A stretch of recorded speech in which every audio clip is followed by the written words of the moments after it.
Welcome to Hood Champion Boxing and Sports. Boxing, you find a way to win, you find a way to lose. Please subscribe to the channel. Keeps me motivated. Promise not to give you mundane content. Now, boom!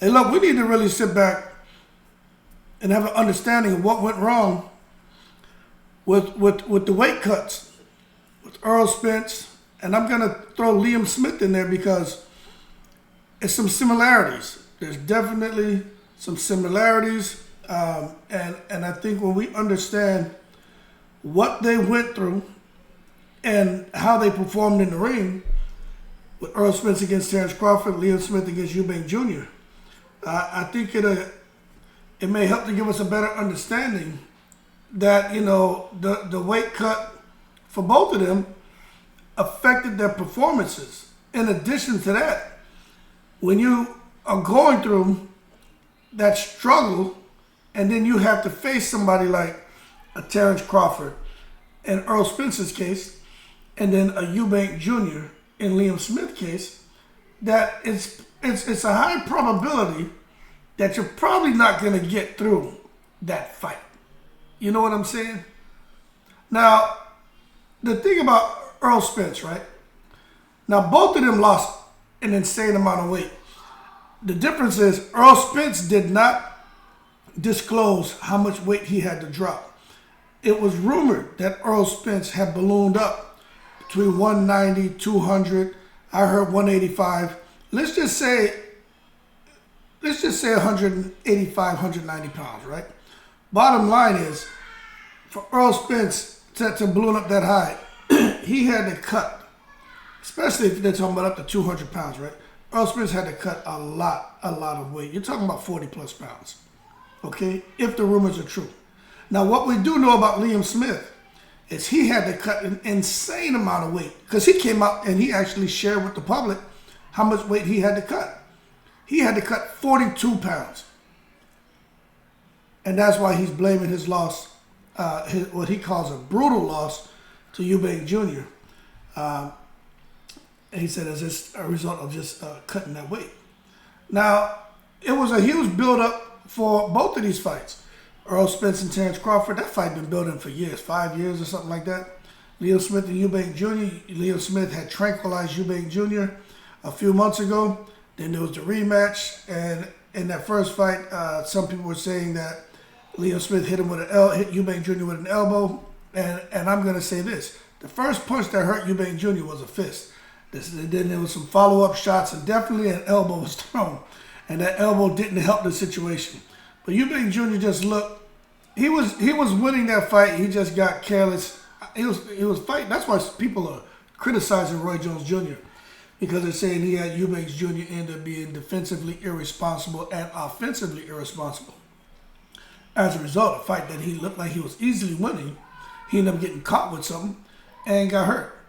But long story short, that made for, you know, hey, an intriguing rematch to see if that first fight was a fluke.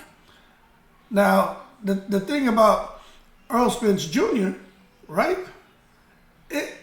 This whole thing with a rematch with Terrence Crawford is interesting too.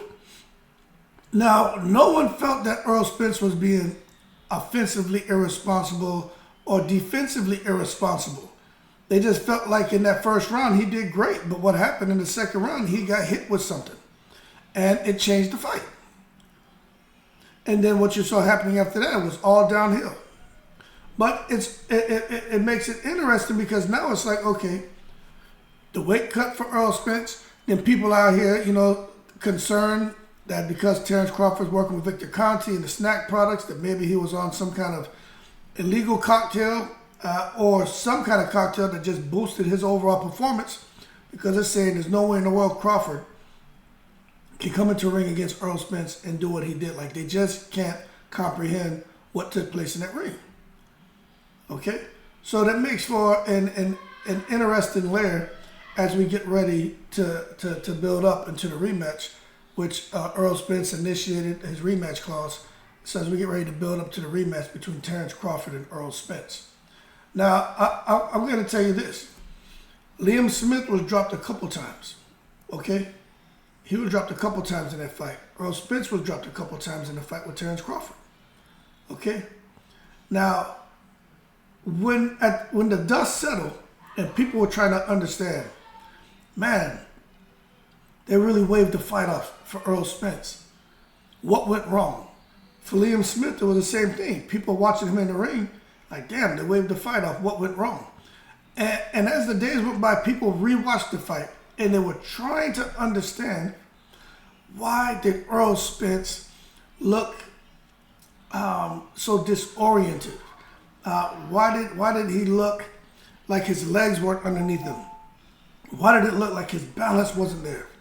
Why did it look like he couldn't keep his hands up? Why did it look like he was just, not just one step, several steps behind Crawford? How come he was, lunging in and reaching and just like he wasn't able to think properly inside the ring? It was just more reacting off of emotion instead of coming behind the intelligence that he normally shows in the ring. Well, I tell you what, it was the same damn argument for Liam Smith. People watching that just couldn't comprehend what the hell happened between him and Eubank Jr. Eubank Jr. and Liam Smith was extremely one-sided and seemed to be a super easy fight. Now, people are giving all the credit in the world to Bomac for what Eubank Jr. did to Liam Smith. And an extremely one-sided fight. People are giving all the credit in the world to Bomac and the team for Terrence Crawford's seemingly one-sided fight against Errol Spence. And the uniqueness of it is Bomac was Crawford's trainer, and Eubank happened to be Eubank Jr.'s trainer for this fight with Liam Smith, although he was only helping Eubank Jr. out, I think, for like 30 to 45 days. But nonetheless, his presence made a difference. But this is the thing. In both of these fights, for the guys Bomac was training, Terrence Crawford and Eubank Jr., their opponents both had insane weight cuts to try to make the fight. Hey, check this out. The uniqueness of it too, right? Both of them were coming off of injuries going into the fight. What I'm telling you is a fact. Errol Spence coming off the eye injury. Errol Spence had been in a car accident, and he was extremely inactive.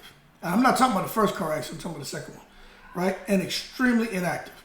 And who knows what else was going on with Errol Spence that they won't disclose, okay?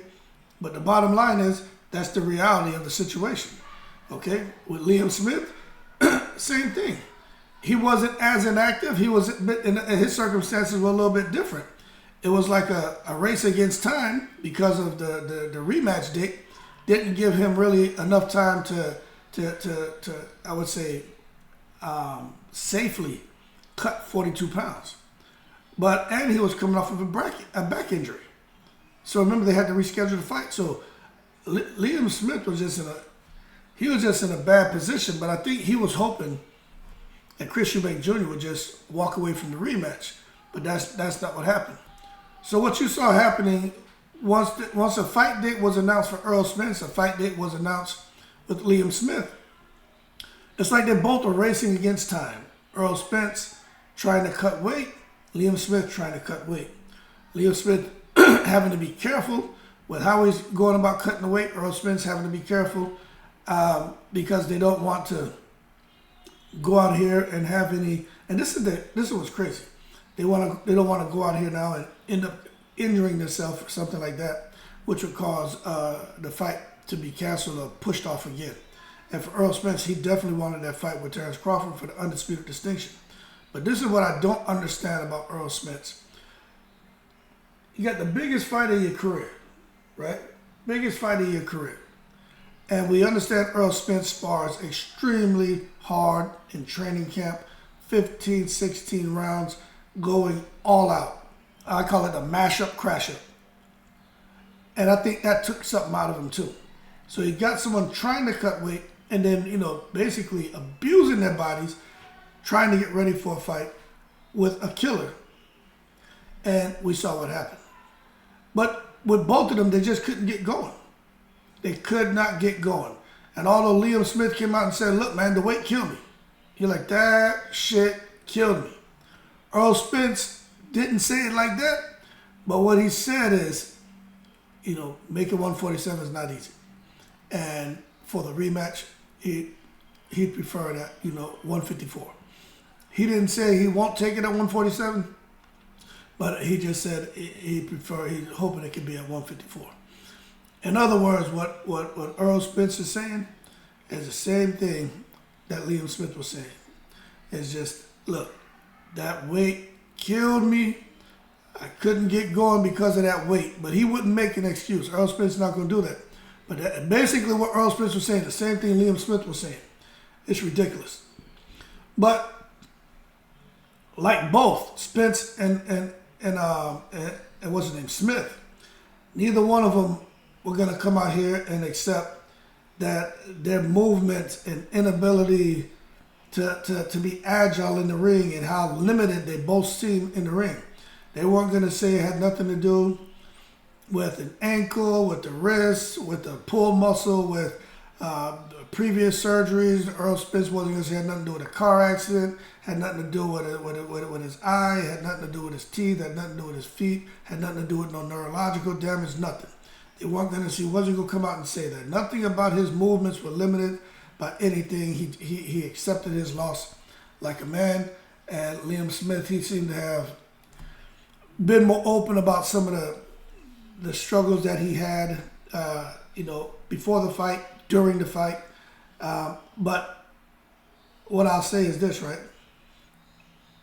Liam Smith and Errol Spence are two fighters that no matter what injuries they had going into a fight or injuries that developed during the fight, they just have that you just got to kill me mentality. And that's what you saw in both of them with the rematch with Smith and Eubank Jr. and Terrence Crawford and Errol Spence. It really is like, hey, I'm going out on my shield. And a lot of people don't necessarily agree with that because they look at fighters and, hey, man, people get hurt, get killed in that ring. But what I'll tell you is this, at the end of the day, Liam Smith said Eubank Jr. was the better man that night. Errol Spence said Terrence Crawford was a better man that night. But they made sure to underscore that when it comes to that weight and making that weight, that it wasn't easy. Errol Spence didn't talk about how much time he had to cut the weight. I just personally think let me tell you this, if Errol Spence had an issue making the weight, it makes you wonder on when he started training or just how much did he weigh. You understand? See, that's what I don't know. There's people out here who are going to say, oh, they're going to answer that question for me, right? And have no idea what the truth is. It's just some crap they heard somebody say on their boxing channel with their stinking ass lies. I'm not going to lie to you. I don't know. But from what I'm gathering, Errol Spence had ballooned up 185 to like 200 pounds. But my thing is, even at so, right? I never had to, let me tell you, I've had to cut weight before, 205 to 160. Not 200 to 147. I mean, so I don't know, but damn, when you see pictures of Errol Spence in the past, you can see where Errol Spence could eat. I'm 6 feet tall, right? Errol Spence is 5'11", 5'10", 5'11". So if I used to walk around I'm 250 right now. I'm not in my prime no more. I'm retired, chilling. But at 205, I was all muscle, man. I used to cut down to 160. I'd have veins all through my calves and thighs and all in my back and shit. So I just going down below 160 was crazy. And I remember my coach was like, hey, we can get you down to 154. I'm like, how? What, you gonna chop off my balls, man? You know, how the hell am I gonna get down to 154? But for Errol Smith, the idea that he was trying to cut from 200 to 147, especially if it was a limited time frame, I mean, that just can't be good. Now, I don't know if that's true. I'm just telling you, I know from cutting from 205 to 160, what did I do with it? Like 75 days or something, man. But I was running, man, a lot, eating tuna fish sandwiches, man, in that damn hot heat. Anyway, man, it doesn't matter about me. But what I'm telling you is, you can cut some weight, but I just think in 2-3 months to cut that kind of weight, that's a lot, man. But at the end of the day, I'm telling you all right now, if you were to say, okay, Errol Spence and Liam Smith, what affected him going into that fight was, one, the bullshit you hear on the internet, somebody was smoking weed, right? I wouldn't put my finger on that. Somebody got injured before the fight. I wouldn't put my finger on that. But if you say, hey, someone had to cut a whole lot of weight and that made them lethargic and affect their energy levels and affected their overall performance, I put my finger on that. That could explain why they both, first of all, looked to be flat when the real deal started and they started to get touched and they couldn't respond the way they wanted to. And it has a lot to do with the opponent they had in the ring too, so we can't take credit away from their opponents. But this is just having an honest conversation about fighters who go through these insane weight cuts and how that affects the way they move on their feet and affects their ability to be sharp. And especially early in the fight, mid-fight, and towards the end of the fight. And more importantly, after they get hit with some shit. Because you see, when the real deal starts, well, the real deal started with Errol Spence. He couldn't pull the trigger. When the real deal started with Liam Smith, he couldn't pull the trigger. They both were like punching bags in the ring. And I'm not saying that comically. I'm not trying to be humorous. I'm not trying to get someone to put an LOL in the comment. No, I'm telling you, that's what happened. And it makes you wonder how two guys who normally are not static boxers, who are moving around the ring or coming forward, who are defensively responsible. And look, for those of you who don't know who Liam Smith is, that's because y'all don't follow boxing. Y'all just follow the one or two big names that everybody knows. Y'all don't follow boxing. So if that's the case, you need to get the hell off my page right now because you don't follow boxing. Liam Smith can fight. Him and his brothers, man, those guys are like national treasures out there in the UK. Them boys can fight. All their accomplishments from an amateur level and as professional fighters. That squad can fight. It's a bunch of them too. So for those of you who are out there saying, why am I comparing Errol Spence, his performance with the performance of this guy? Well, do your research, do your due diligence and get spun up on who the hell Liam Smith is. Okay? And also look at what he was able to do to Eubank Jr. And also he fought Canelo. Canelo ain't knock him out. He stopped him, but it wasn't like he put him down on his feet. He's a different type of animal, this Liam Smith. But bottom line is, you look at the punches that were being thrown by Smith and Eubank and Liam Smith and Errol Spence, and just how they were being thrown, and then also the punch output was reduced.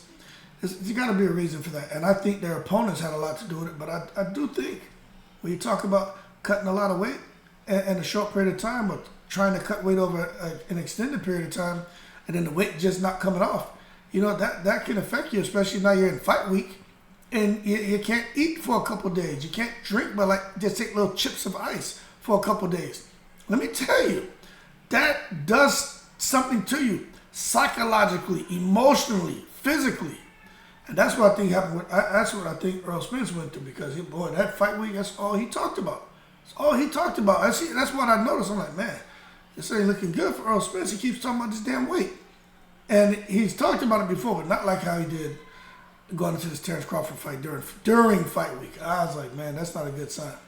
But anyway, I think the Terrence Crawford getting that win over Errol Spence helped to silence some of his critics, but as a result of getting that win and the way he won, that spawned a whole lot of other questions and people trying to take away from Terrence Crawford's victory. The same thing with Eubank Jr. I think his win over Smith, I think it helped to silence some critics, but at the same time, just like Terrence Crawford, hey, the way he was able to defeat Liam Smith, that spawned a whole lot of questions that kind of take away from Eubank Jr.'s win. So long story short, man, is Liam Smith and Errol Spence Jr., we just had to understand what went wrong with their weight cut. And I'm telling you what went wrong is they just cut too much weight. And it took a toll on their body. And during fight week, I believe they both were still cutting weight, which isn't normal. But I mean, going two days or so without eating and stuff like that, that's not easy to do.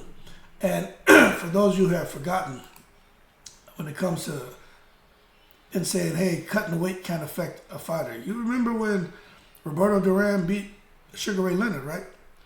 Remember that? Duran went back to Panama. Yo, man, he went back there. They were giving this man a rose corn habichuela, a rose corn grandules. The man was getting chuletas. This man was eating steaks. This man was out there living his best life, drinking alcohol. And then they hit him with that damn rematch, offered him huge money. And he had to cut, my understanding is like up to 185, 190 pounds to get all the way back down to fight Sugar Ray Leonard. Like, I don't know, what was it, like 140, 147, something crazy. But he didn't have a whole lot of time. And he killed himself to get back down to fighting weight. And you saw what happened here. That was the fight they called No Mas. He quit thinking that he would be able to get another third fight with Leonard. But it just didn't happen. It just didn't happen. You can't go and blow up and gain, 40, 50 pounds in between fights, and then, have Leonard and his team, who knew Roberto Duran had a habit of blowing up in between fights, and then immediately stick a rematch fight on him for big money, which forces him to not miss out, to take that fight because he doesn't want to miss out on that huge fight purse. So he had to sweat all that grease off to get in the ring. And he kind of went through a situation like Liam Smith, where it was just an insane weight cut, short period of time. But you look at how he performed, right? So forget Errol Spence, forget Liam Smith. Let's just understand going all the way back to the Roberto Duran and Leonard fight. You look at how the first fight went. Duran handled business. The second fight wasn't quite the case. His performance was affected, and what affected it?